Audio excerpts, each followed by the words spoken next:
It's that time of year where everybody's building planters.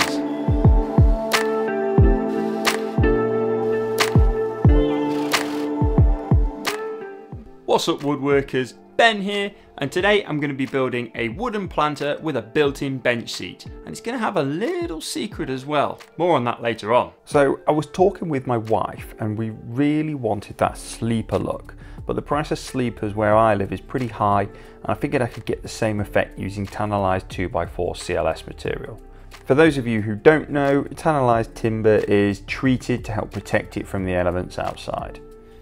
Now, I wanted to make this bench 2.4 meters long, but I found that I could actually get better value if I ordered 3.2 meter long boards, as I could get more from them for my shorter pieces. It did mean though that it was a bit of an effort getting them into the workshop and then breaking them down into manageable pieces. With my audience watching, all I needed was a few well-placed clamps and I was able to relatively safely break them down to the length that I needed. So in order to build this, I'm going to do it a bit like a log cabin effect, but I want it even looking at both ends, so every other board needs to have twice the thickness of the board taken off, which accounts for the shorter boards that will then overlap. Not sure if that makes sense. I placed the end pieces on to check and then took my measurements from that. That way I'm taking measurements from the actual wood I'm using rather than expecting them to be exactly what I assume them to be. From there, it's just a case of breaking down the rest of the boards that I need. I did my best to figure out some form of stop block to keep this simple and repeatable, but as I'm in a state of change with my miter saw setup at the moment, I didn't really have anywhere to put a stop block, so I got creative with a clamp and an offcut. When I needed longer boards, I used my cabinets as my stop block. Sometimes you just got to get creative when working in a smaller space. So here I am laying it all out and checking everything fits right. And by the looks of things, I've not done anything glaringly wrong. Now I'm going to build this upside down so that I can hide my screws, but as you'll see later on, that was pretty much completely pointless. You can see though how it's going to look, and I'm pretty happy with it. I took care to try and orient the board so that the ones will be seen the most are the better looking ones. So I was just avoiding knot holes and markings and that kind of thing. Then it was time to assemble it, so I mixed up some Cascamite and spread it onto my first layer, including on the ends of the boards that were going to be attached. Can you spot the area that I spread glue on, but didn't need to? It'll become apparent as I continue to assemble it which board I didn't need to add it to. I don't know if I've mentioned before, but when I'm working on projects for myself, I like to figure them out as I go along. Sometimes this can be a benefit, sometimes it means I go about things in a weird way. This project is definitely one of those weird ones where I kept making new decisions as I went along.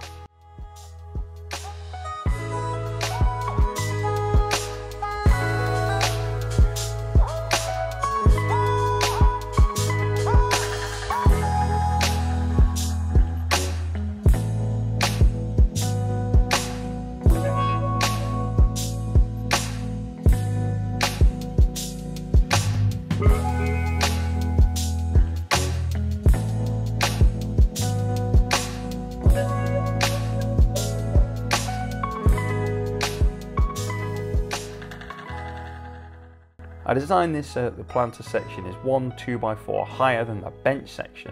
So once I'd done a couple of full-length bench sections, I realised I should really be supporting this bench section with a couple of cross braces, as the bench will inevitably get stood on by my kids, and even just being sat on it may not be strong enough. So I cut a couple more pieces and planned to add some pocket holes, but frustratingly my Craig 720 won't take 2x4s, so I bust out the old Craig 320 so that I could drill some pocket holes on each end so that I can screw them in from the inside without having any screws showing on the outside.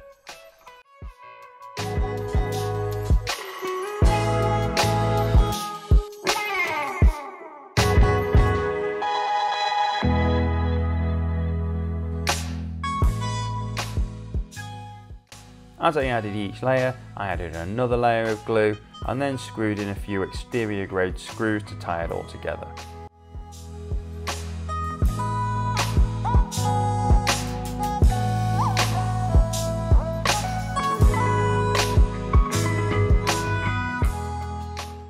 Once I'd gone through all the layers, I flipped it over and realised that I'd missed a couple of screws, so I ended up having to screw that board in from the top anyway. Now, The logic of me doing it all upside down was that it'll hide all the screws on the top. Clever, eh? Yeah. Well, that was until I realised that I was going to add a trim to the top so that all the upside down stuff was completely irrelevant. It was at this point that I realised that if I'm going to be filling the planter with soil, I'm going to need some sort of a wall in between the planter and the bench. I'd obviously thought of them as two separate things initially when I drew them up, and then kind of joined them together, omitting the spaces in between the two. So it was back to the pocket holes. I knocked them into place and then screwed them in with pocket hole screws. It's worth pointing out that these are the Craig Blue Coat screws, which are designed for outdoor use. I plan to put some sort of base on the planter section so that the soil isn't just spilling out onto the floor, and I figured I'd put some strips around the edges so that I can sit some base pieces on top of them. So I dug around in my wood storage unit and found a couple of bits of pallet wood which would do fine for this. I ripped them down to thinner strips on the table saw, and then I cut the shorter pieces to length, then spread some glue on them and lined them up to where I wanted them. To make sure they were all even all the way around, I just took some of the offcuts from the 2x4s and used them to raise them up. Then I just fired in a bunch of brad nails. I thought about screwing them in, but with the glue I figured brad nails would be okay. If you find this video or any of my other videos interesting or entertaining in any way, then it really mean a lot to me if you consider hitting that subscribe button. When I got my tannalized 2x4s, I also got some tannalized 1x6 boards, and I cut a section off so that I can mark it against my planter to gauge the size. I'd done the 2x4 boards on the miter saw, and I figured I could do the same with this 1x6 board. I'm pleased my miter saw is oriented in such a way that I can run the board outside while I break it down. I then just matched my first board on each cut.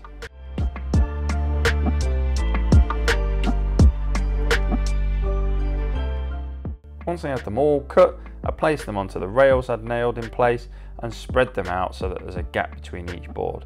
This way, if I need to create some drainage in the waterproof membrane, I can just poke a few holes through where these gaps are.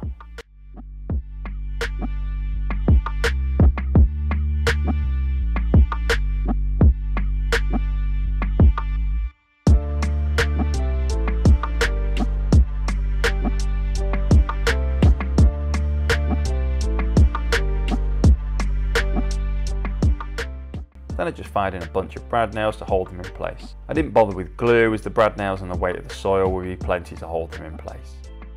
Right, now after cutting that board down for the base pieces on the miter saw and seeing how dodgy it was trying to manage such a long board with all that flex, I decided to cut the next pieces down using my circular saw in a square.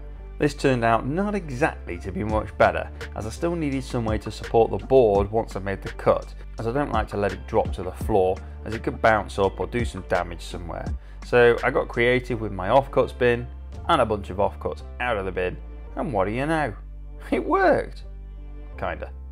Anyway, these boards I'm cutting are for the bench part of the planter, and as such I needed a few of the same length, so I used my first one to measure out the next cut and then did the same until I had the right amount of boards for my bench seat.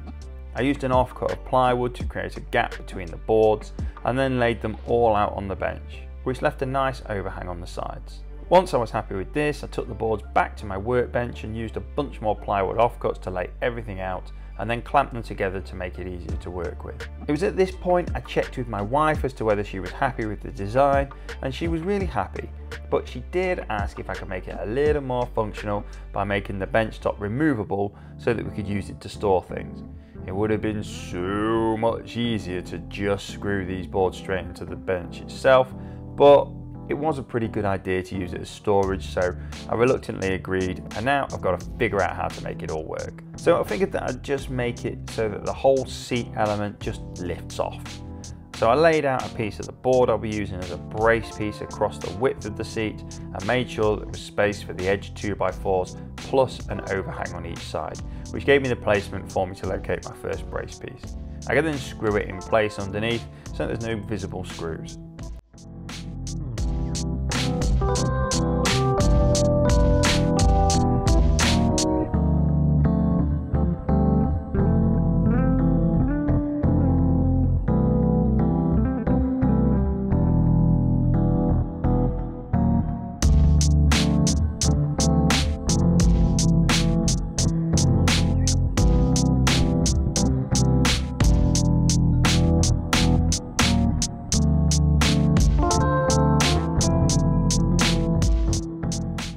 I did exactly the same for the middle one, and then I clamped up the other end as I wanted to check everything was fitting properly.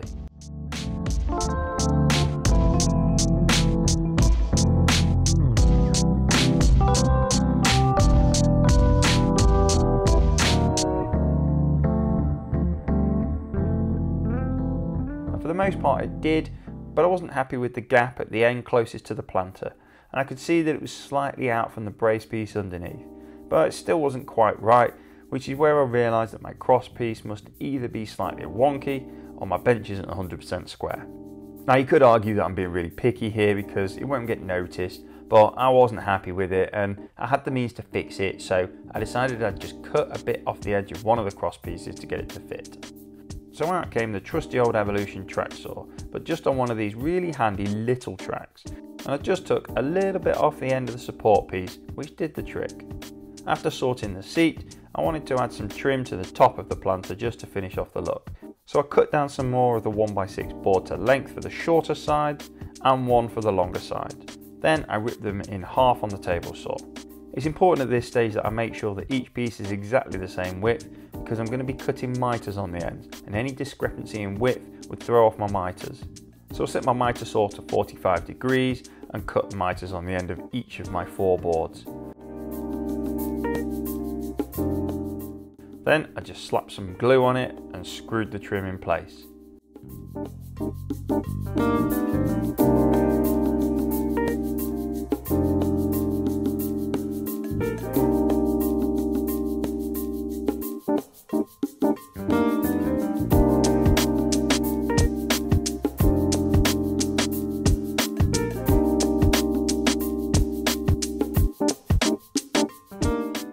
I'm really happy with how the trim finishes it off, so I'm really pleased I added it. I'm just a bit frustrated that I bothered to do all that assembly upside down when I didn't need to. Oh well. Once I'd added the trim, I ran over it with the sander just to get the rougher parts off and to remove some of the scummy stuff that had settled on the wood when it was wet. I didn't sand it too much though, I was wanting to leave the saw marks and keep that kind of rustic look. So I'm going to be placing this on top of some paving slabs, but I want to keep it off the floor in case there's ever any standing water after heavy rain. So I brought some little rubber feet designed for outdoor furniture, and I flipped the unit over, then screwed the feet into the bottom. Then came the challenge of getting the whole thing out of the workshop and into place in the back garden. It's really heavy, and I'm not going to lie, I did have a small panic attack when I first looked at whether it would fit out the door. But luckily it did, and it was just a case of dragging it out of the workshop.